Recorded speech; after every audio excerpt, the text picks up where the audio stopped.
Okay, so this is the first entry of a video blog in my attempt to make my drives to work more productive. And again, because I am driving and I do have a stick shift, you might hear a couple clunks along the way. That's just me shifting. It's not the transmission. Anyways, this is the first entry for the 21st Century Father blog, which are basic reflections on what it means to be a parent and a father in this digital age. And I look at the position that I hold within a team of 10 and think about how much privilege I have in this great country of Canada, in this wonderful city of Toronto, to have everything at our fingertips, and no less to be a part of a team that's cutting edge in education, and thinking about how we navigate through this new age of technology, socialization, and human interaction. And as a father, a parent, and as a husband, as a teacher, I look to something more now than ever. Being a Catholic teacher, I look to the teachings of Christ, and I find them so beautiful as they pertain to the way we're trying to raise our children during this era where the wild, wild west seems to be coming back over and over again. And of course, I'm referring to the internet and World Wide Web, however you want to describe it. And it reminds me of when, in the biblical sense, Moses had taken the Israelites out of Egypt, away from any structural society. And then you think about the story of the Ten Commandments, and why was the need for the Ten Commandments story to be so popular and so famous? And why 10 Commandments? Well, you think about as the Israelites were wandering through the desert, and I'm not looking at this from a factual perspective, I'm looking at it from a way to learn from the lesson, from whether it's myth or fact, it makes no difference. Moses saw as a leader that there was a need for law, there was a need for some kind of structure, some boundaries, and so hence the 10 Commandments, and whether they came from God, and it really makes no true difference to the end result. And that end result was they produced 10 basic ideas, 10 basic rules for everyone to follow. Well, when Christ came along thousands of years later, you know what? He softened that. He looked at, or so his teachings say, to look at God in a more loving way.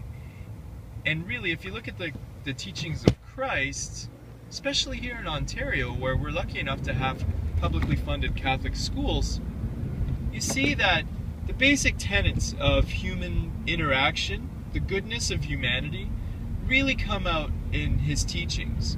And we have taken the elements, the beauty of his teachings, and created the Catholic graduate expectations here in Ontario. And if you really boil them down, what they mean as far as how we behave as society, as human beings, it's not just being on the defensive. And if you look at the internet and the World Wide Web and the access and globalization and lack of privacy and security and all the hot topics, if you boil it down and you think about the basic tenets of how to be a human being through the eyes of Christ, or through the eyes of any great preacher or teacher throughout the history of the world, it comes down to a few things. It comes down to learning how to work together, so collaboration, making good contributions, speaking clearly and learning how to speak clearly, respecting one another, forgiving one another. How do you behave as a human when you see another human in distress, right? Citizenship. Or how, when it comes to yourself, are you allowing yourself, or are you being allowed to be creative? And are you cheating yourself? Are you being a discerning thinker, discerning believer? Or do you just take everything at face value? All of these things come from the great teachings of Christ, the teachings of Buddha, the teachings of of many of the great philosophers and teachers of human history. It's just that we're lucky in that they become so succinct and so clear in the Catholic lens that we hold here in Ontario. And the question for me is, how can I take those teachings or those goals and translate them with my wife, my partner in life, and bring them down to the breakfast table with my kids, who I have 3 under the age of 5 and 1 on the way. And if this is my opportunity, it doesn't really matter how old they are, but to sit down and translate those into real lessons for them where they can apply them, as well as tangle with the wild, wild west. You can't send a child into the Wild West without some kind of shield, I guess. You don't want to say you hand them a weapon, but they have to have some defenses as well, and that defense comes through knowledge. Anyway, that's chapter 1. Chapter 2 will be unpacking those basic tenets. I'll identify them and translating them so that the kitchen table becomes a place of family contributions and teamwork.